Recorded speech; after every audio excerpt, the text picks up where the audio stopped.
Hello. So chapter है circles. तो circles में तो व्हाट इज़ द सर्कल का डेफिनेशन। तो what is the definition of circle. तो circle is a circle is locus of a point which moves in a plane such that its distance from a fixed point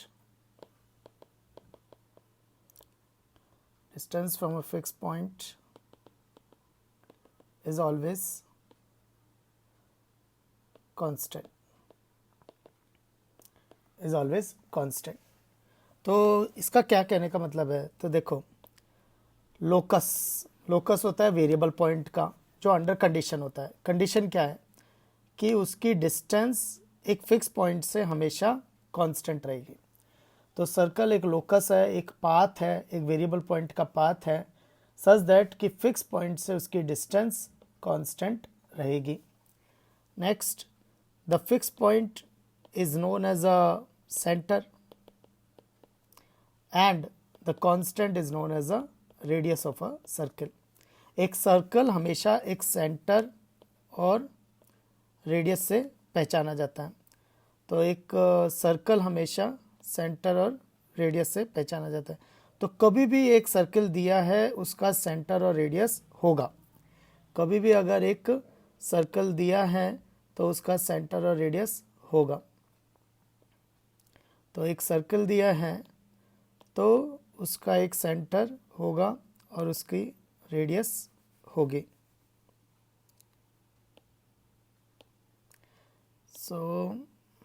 तो हमेशा एक circle का centre होगा और radius होगी।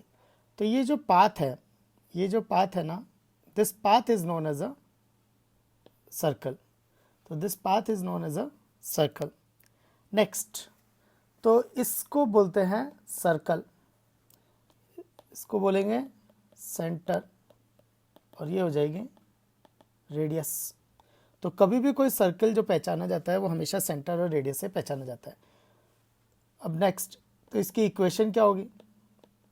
और equation मतलब लोकस। तो ये लोकस अपने को निकालना सीखना है। तो ये इक्वेशन कैसे निकालते हैं। तो कभी भी अगर इक्वेशन निकालनी है तो उसका सेंटर दिया होगा, रेडियस दिया होगा। तो नेक्स्ट, ये पी पॉइंट को वेरिएबल पॉइंट को एच कॉमा के मान लेंगे। तो C P is equal to R. तो C P square is equal to R square. तो डिस्टेंस फॉर्मूला, तो सी पी स्क्वायर हो जाएगा एच माइनस अल्फा का square plus K minus beta का square is equal to radius का square. तो this is the equation of circle. तो कभी भी, लेकिन h की जगह x, k की जगह y, h की जगह x, k की जगह y। तो x माइनस अल्फा का square plus y minus beta का square is equal to radius का square. This is the equation of circle. तो x माइनस अल्फा का square plus y minus beta का square is equal to R square. This is the equation of circle. अब कभी भी circle की equation निकालनी है, सेंटर दिया होगा, रेडियस दी होगी, तो हम सर्कल की इक्वेशन निकाल सकते हैं। अब थोड़ा और लेवल बढ़ाते हैं।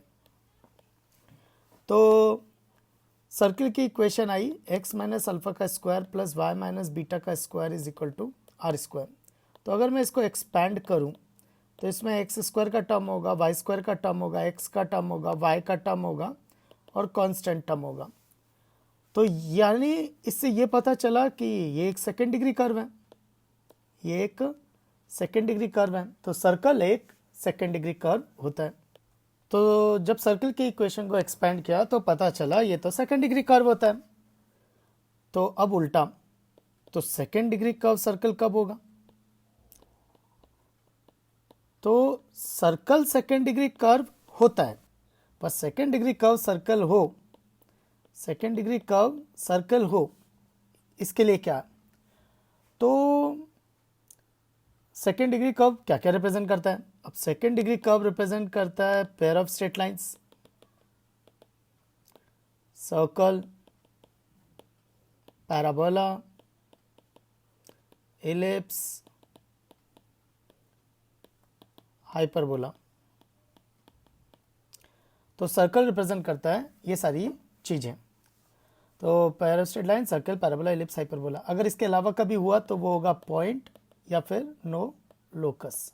जैसे अगर x square plus y square plus 9 is equal to 0, ये सेकेंड डिग्री कर्व है पर ये नो लोकस है, मतलब ऐसा कोई एक्स कॉमा वाई है ही नहीं रियल नंबर सिस्टम में जो इस इक्वेशन को सेटिस्फाई कर सकते हैं, क्योंकि पॉजिटिव क्वांटिटी का सम जीरो नहीं होता है।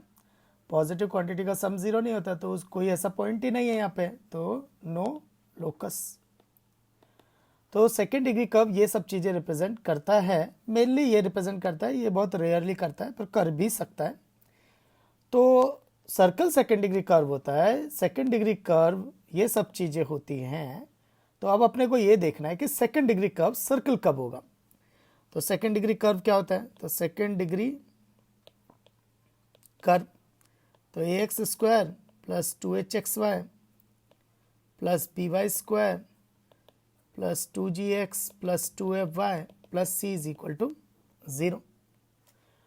तो सर्कल सेकेंड डिग्री कर्व कब होगा, तो अब सर्कल की इक्वेशन एक्सपेंड की थी तो आई थी x square plus y square minus 2 alpha x minus 2 beta y plus alpha square plus beta square minus are square is equal to 0। तो कंपेयर करते हैं, तो सेकेंड डिग्री कर्व सर्कल कब करेगा, तो रिप्रेजेंट्स सर्कल जब ये पैरास्ट्रेट लाइन नहीं होगा, यानी A B C plus delta is not equal to 0। तो a B C plus 2fgh, तो a B C plus 2fgh minus A F square minus B ji square minus C H square is not equal to 0। तो second degree curve सब circle कब represent करेगा, जब delta 0 नहीं होगा, a B C plus 2fgh minus A F square minus B ji square minus C H square 0 नहीं होगा, and coefficient of x square is equal to coefficient of y square, coefficient of x square is equal to coefficient of y square, a is equal to b and h is equal to 0, मतलब coefficient of x y equal to 0। और एक और, for a real circle, for real circle g square plus F square minus A C is greater than equal to 0। ये कहाँ से आया ये हम लोग थोड़ी देर में समझेंगे। नेक्स्ट टॉपिक है general equation of circle. General equation of circle, इसका क्या मतलब है, इक्वेशन देख के हम बता सके ये किसको रिप्रेजेंट करेगा। तो for example A x plus B y plus C is equal to 0 किसको रिप्रेजेंट करेगी, लाइन को रिप्रेजेंट करेगी। A x square plus 2hxy plus B y square is equal to 0 किसको रिप्रेजेंट करेगी, pair of straight line passing through origin. तो उसी तरह से जनरल इक्वेशन ऑफ सर्कल, तो x square plus y square plus 2gx plus 2fy plus c is equal to 0। तो x square plus y square plus 2gx plus 2fy plus c is equal to 0 represents a circle. अब देखो पहले centre दिया था, radius दिया था, circle की equation निकाली, सेंटर दिया था, रेडियस दिया था, सर्कल की इक्वेशन निकाली। अब उल्टा कि सर्कल की इक्वेशन दी है तो इसका सेंटर क्या होगा और रेडियस क्या होगा, तो इसको करेंगे कंपैरिजन। तो सेंटर मान लेते हैं अल्फ़ा कॉमा बीटा और रेडियस, तो सेंटर मान लेते हैं alpha comma beta, radius R. तो सर्कल का इक्वेशन क्या होगा, एक्स माइनस अल्फ़ा का स्क्वायर वाई माइनस बीटा का square is equal to radius का square. So x square plus y square minus 2 alpha x minus 2 beta y plus alpha square plus beta square minus are square is equal to 0। Okay, तो अगर centre दिया है, centre दिया है, radius दिया है, तो सर्कल की इक्वेशन ये होगी। अब सर्कल की इक्वेशन दिया है, सेंटर रेडियस ढूंढना है, तो कंपैरिजन, तो कंपैरिजन किया तो g आया माइनस अल्फ़ा, f आया माइनस बीटा और alpha square plus beta square minus are square आया c। तो यानी रेडियस आई root over alpha square plus beta square minus c, और अल्फ़ा है माइनस g और बीटा है माइनस f और r है root over alpha square plus beta square minus c। तो यानी सेंटर हो जाएगा, सेंटर था अल्फ़ा कॉमा बीटा तो वो हो जाएगा minus g comma minus f, और रेडियस हो जाएगी r that is root over g square plus f square minus c, क्योंकि alpha is minus g, beta is minus f. तो अब आपको क्या याद रखना है कि अगर सर्कल का equation x square plus y square plus 2gx plus 2fy plus C is equal to 0 है, make sure coefficient of x square is equal to coefficient of y square is equal to 1। तो centre होगा minus g comma minus f, मतलब negative half of the coefficient of x, negative half of the coefficient of y, और radius होगी root over जी square plus F square minus C. अब इसको समझते हैं कि जब A x square plus 2hxy plus B y square plus 2gx plus 2fy plus C is equal to 0 था, तो ये सर्कल कब रिप्रेजेंट करेगा?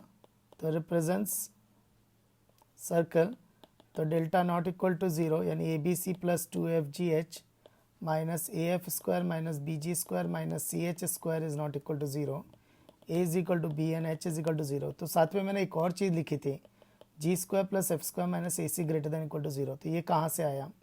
तो देखो, तो ये एच 0 हो जाएगा और बी ए बन जाएगा।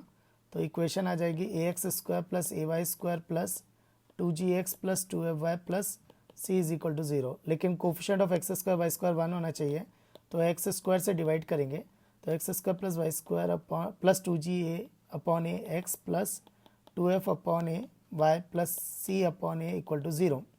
तो इसका सेंटर कितना हो जाएगा? तो इसका सेंटर हो जाएगा माइनस जी बाई ए और माइनस एफ बाई ए। तो रेडियस क्या होगी?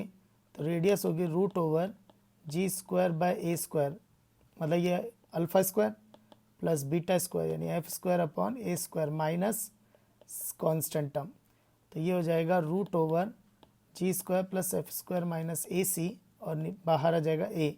तो रूट के अंदर की क्वांटिटी पॉजिटिव होनी चाहिए, तो G square plus F square minus A C is greater than equal to 0।